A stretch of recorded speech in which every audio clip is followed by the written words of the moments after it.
Бесплатное спинение. Как встал, ушел спиной. Вот, по поводу бесплатного распространения музыки. Мы, в общем-то, не против. И она в любом случае скачивается людьми, потому что если ты даже за $8 купил, ты можешь сразу ее подарить своему другу через скайп. И вот, все, распространил уже. Это не запретить, это точно, невозможно. Точно так же, когда появились кассеты и копирование кассет дешевое. Да, кстати, И тогда тоже были пердуны, которые пытались там защищать. Потом и появились говорили, диски, что всю музыку стали диски защищать. У меня есть диск Aphex Twin Window Licker, защищенный от записи. Да, кстати, на кассетах были штучки. На кассетах, да, были штучки. А нет, копировать ты можешь. Какие штучки? Не, кассеты не защищали от записи. Да. Вот, нет, просто по поводу кассет очень много расстраивались люди, что возможность копирования убьет музыку. Тем не менее, я считаю, что за музыку нужно платить, да? Просто нужно сделать для человека удобнее возможность покупки, чтобы ему купить музыку было удобнее, чем скачать ее. Да, чтобы у него была мотивация это сделать. Вот он заходит, допустим, вот сейчас, мне кажется, на Bandcamp вообще очень круто все устроено, очень удобно, очень быстро работает и просто заплатить. Он должен понимать, что вот он сейчас поддерживает артиста, да, напрямую. Если он ее скачает, то этот чел будет продолжать делать музыку, ему придет некая микромотивация в виде там этих доллариков. Он себе купит новый синт там или что-то сделает, или скачать новый плагин и сделать новый трек. Он обрадуется. Да, многие этого не понимают, они даже не шарят, что это вообще возможно. Мне кажется, вообще большинство не понимает этого, потому что они не доходят до Bandcamp, они останавливаются в каком-нибудь ру-трекере, вот этих сайтах, да, где все раздается. Там все так удобненько ищется, удобненько скачивается. Это не вопрос, это дело Может, выбора. они даже заплатили бы. Дело выбора и осознанности. К сожалению, на текущий момент практически все наши релизы покупают из-за границы. Очень редко кто-то, наш какой-то русский чел, что-то купит. В основном это все из-за границы. Вот. Это, к сожалению, к очень большому. Я вот, честно говоря, не вижу вообще никаких проблем. Наши релизы там мы выкладываем по $2 там за эпишку. Можно скачать флаг, WAV можно скачать, и можно играть это все, диджеить, вот, и наслаждаться. За $2 это 50 рублей. 50 рублей это пивко там какое-то. То есть на пивко не жалко денег, да? Пивко нельзя скопировать. Да, пивко нельзя скопировать. Можно скопировать, как бы, но это уже совсем панкуха. Копирование пивка. Да. Пивной торрент. Это такой, в общем, это прискорбный факт, но я надеюсь, что мы об этом сейчас говорим, да, и я надеюсь, что в какой-то момент все больше и больше людей будет понимать, что вот их такого рода материальное внимание, да, типа как бы доказательство платежом, оно будет влиять в общей сложности очень позитивно на нашу маленькую музыкальную сцену. Она реально очень маленькая. Людей, которые что-то делают в России, их просто вообще по пальцам можно пересчитать. Давайте пересчитаем по зубам. И отчасти это все происходит из-за того, что люди вот так вот неосознанно привыкли к халяве. То есть они хипстеры, да, там, они продвинутые все и супер вообще модные, такие все современные, но вот в этом плане себя абсолютно ведут несовременно.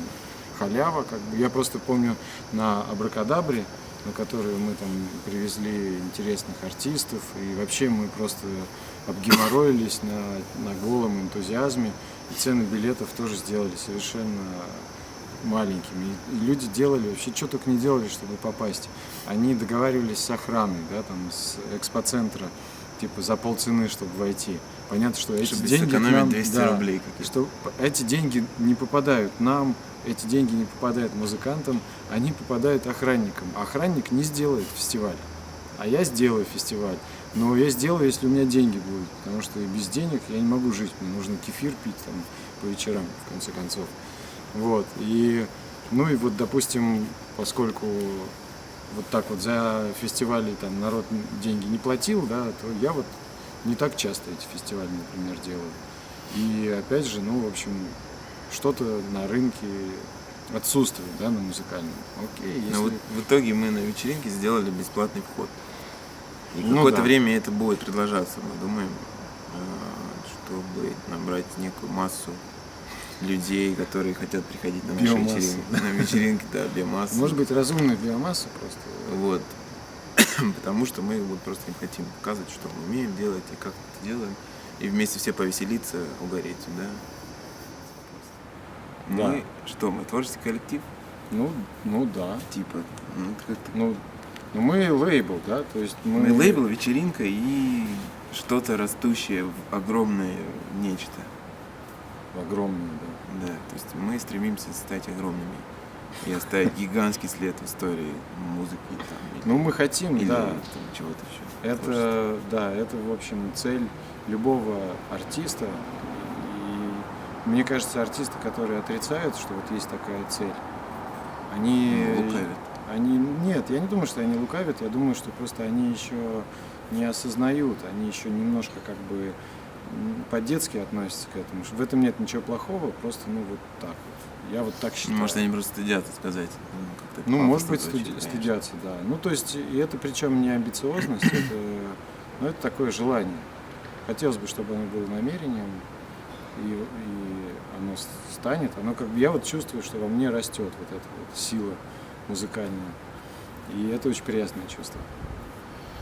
Ну, класс. Вот, и мы как раз находимся на соседней улице, Где все это где начиналось. все начиналось. Да, в 2004 году у нас там была студия, в которой я жил, и приходили куча всяких торчков и музыкантов. Ну, в хорошем смысле торчков. Они Ну, торчат на музыке. Да. Торчков по музыке, да. Приходили, играли на разных инструментах, записывали сейшны, записывали даже рэпак. Я Да, делал да, биты, там, мы мы там много проводили чего там много записали времени. В вообще. 2004 году это началось. И тогда мы придумали гиперболоид. И он так вяло как-то рос, мутировал. Или там, не знаю, развивался. Может, потом спал какое-то время. Ну, он, да, Пару он- лет спал даже, это точно. Там просто Если не, посмотреть на дисков, не совсем, там нет не, релизов. не совсем понятно вообще было, ради чего этим заниматься. Просто как бы хотелось сделать лейбл. А что значит сделать лейбл, вообще непонятно. Что это значит, что нужно делать вообще, как это все работает. И очень не хотелось, ну, делать, выпускать какую-то шнягу. И поэтому, ну, то есть это вот моя такая проблема, может быть, что ли, перфекционизм, да. Если бы я тогда не сильно заморачивался по поводу качества, то, наверное, сейчас уже было больше всего, больше опыта. То есть надо, это уже потом пришло, что нужно делать просто, и с вот этим деланием растет какая-то, ну, просто опыт накапливается тупо. Вот, а если там внутри все это держать и думать, о, какой я крутой, я сейчас как Когда-нибудь выпущу релиз, да.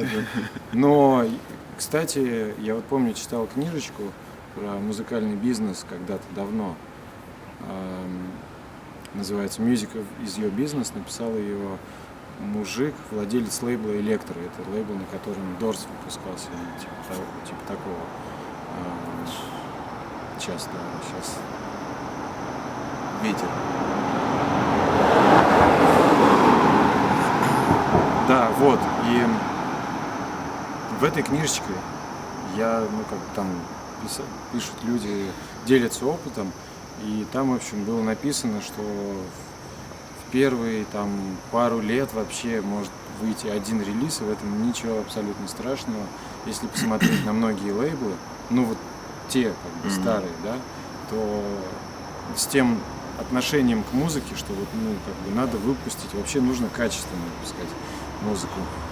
Вот если, ну вот как бы, и там Ninja Tune, и Work тоже.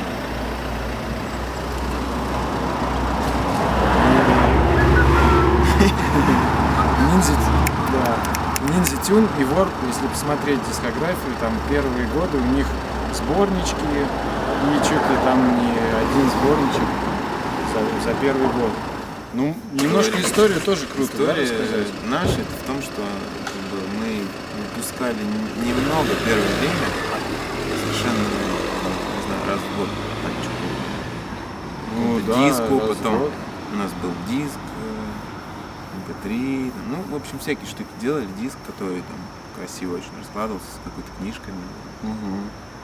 даже не помню, вот, и потом у Ну, нас были для паузы, абракадабры. мы занимались как бы уже каждый лично своей музыкальной жизнью, да, музыкальным развитием, своим проектом. Ну Вот. да, А потом как бы как получилось, что каждый из нас достиг каких-то штук в музыкальном развитии, как проект, как персона. И мы решили вернуться вот к этому лейблу и его возродить, вернее, ну немножко разбудить. Ну, как потому что он надо. уснул. Да. Он не подох, он просто уснул. Машина. И на эту тему тоже имеет смысл сказать пару слов. У нас вот на лейбле такой очень простой подход. Мы не пишем тексты про наши релизы, про наши вечеринки. Мы вообще не пишем тексты. Ну, только самые минимальные. Мы выкладываем релиз, пишем каталожный Вечеринка номер. будет. Да, будет вечеринка, будут такие-то артисты. И, ну, как бы по сути, просто мы в какой-то момент поняли, что, Нам лень.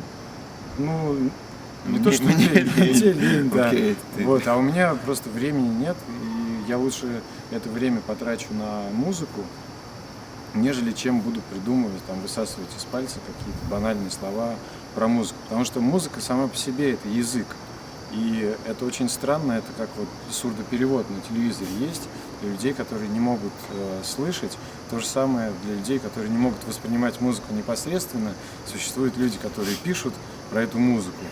И таким образом, ну, как бы толпы, да, вот баранов, они сразу понимают: о, да, вот написали про этого, значит, это круто, надо слушать. Если там особенно какой-нибудь человек, типа, как это называется, трендсеттер, да, если трендсеттер сказал, что это круто, все, значит, считают, что это круто, и начинают качать головами там. И качать там. Да, и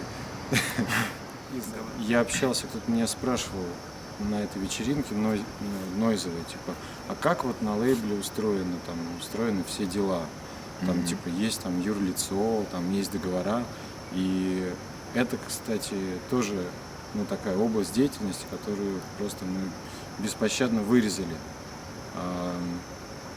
Раньше я помню, договаривался с одним очень известным музыкантом на релизе.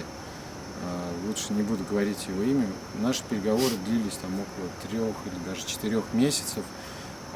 Юрист с моей стороны, юрист с его стороны. И в конце концов эти переговоры просто-напросто зашли в тупик из-за того, что там из-за какой-то закорючки юристы не договорились, да. И в целом просто уже протух процесс. И протухла музычка. Ну нет, Ну, возможно, это такое. уже, ну, такое Если бывает она была тоже, крутая, да. то не протухла, окей. Да, Просто не знаю. да. Бывают, конечно, такие шедевры, ради которых стоит вообще и 20 лет, может быть, договариваться. Но, опять же, мы не такой крупный лейбл пока на текущий момент, чтобы заниматься юридической продвинутой работой. Мы заключаем простой контракт, это даже такое джентльменское соглашение, да, по имейлу. Вот. И просто исполняем свои обязательства. Да, с кассетами такая штука. Мы выпустили один релиз на кассеты, как я уже говорил. И эти кассеты, это, ну, как бы кассеты, которые получили вторую жизнь. Потому что раньше они были там шансоном, например, или Виктором и Цоями. И мы просто записали заново туда нашу музычку, переклеили наклейки и вставили вкладыши. И вот так у нас появился кассетный релиз. Для чего это сделано? Ну, мне просто нравится, что можно сделать кассетный релиз, сказать, что вот у нас есть такой релиз, хотите, мы вам подарим, купим, продадим, в обратно Москву продадим. Или Да, на вечеринках мы покупаем раздадим. у вас кассеты, записываем наши Да, да, релизы да. на них, и, кстати. Ну, кстати, это тема, да. Вот, и на вечеринках я раздавал очень много кассет, и они пользуются популярностью, потому что это приятный подарок, это такой гаджет, который можно и послушать, но можно и в общем, если нет Поставить на кассетника, полочку. просто поставить или повесить на шею веревочку продеть. Или разломать в порыве пьяной ярости там, после вечеринки. Сказать, смотри, я разломал Pixel Lord на кассету, так ему и надо. Вот такая вот у нас тема с кассетами. И сейчас будет еще один Можно релиз, все обмотаться, да. который будет иметь 14 треков. То есть это реально две полные стороны музыки. В отличие от того, что у нас было раньше. Ну, там типа Там просто записали, да, просто там. треки повторялись один за одним. Ну, то есть два А трека это на круто, стороне кстати. Ты вот, повторялись, допустим, пока сторона не кончилась. ты можешь дослушать там эти два трека, перевернуть на другую сторону, и там будет уже середина, например. То есть ты как бы можешь таким образом. Ну да, в этот раз миксовать. мы заполним кассету треками следующим релизом. Вот. И полностью. это будет как раз брейн-дэнс, так называемая музычка, которая немножко имеет современные такие, ну, как бы, корни, да, модной музычки, но в основном она и такая IDM-брейн-дэнсовая. Ну, она такая, да, рутовая. Она аналоговая, готовая, да. И она на кассете очень, очень классно себя почувствует, мне кажется, ей там Поэтому прям место. будет уютно. Ну и MP3 релиз, конечно же, будет тоже. Ну, в Будет смысле, альбоме. цифровой. Цифровой. Потому что там не только MP3, там и Да, флаг, все такое. Вот, кассеты эти мы там будем раздавать в основном на вечеринках. Ну, там что-то продадим, если кто-то закажет по интернету. То есть, вот как просто пойдет. с рук продадим на домашних вечеринках. Да, не вопрос. Меняем на чистые кассеты. Да. О, кстати, точно, мы их будем менять на старые кассеты, там, Цоев и Коррозия. аквариумов, которые потом будем мутировать Коррозия металла, крутые Ария. кассеты. Что там еще? Надо, да, составить список, который мы принимаем. Нельзя брать русскую попсу, потому что на нее плохо запишется. в Да, любом вообще случае. плохая карма. Да, ну, присылайте вообще, да, присылайте демки на лейбл. Музыканты. Дорогие ребята, присылайте ваши работы по адресу, который написан здесь. Здесь, да. Мы обязательно их послушаем и удалим. Но крутые работы мы не удалим, а сразу заплатим вам много денег и издадим. А потом сами не получим ни копейки с продаж. Ну так и бывает реально. Просто мы хотим, чтобы это все издавалось, и чтобы какая-то жизнь кипела в этой теме, да, потому что, как говорят в ВДВ, кто если не мы. Ну, так что за ВДВ. Да.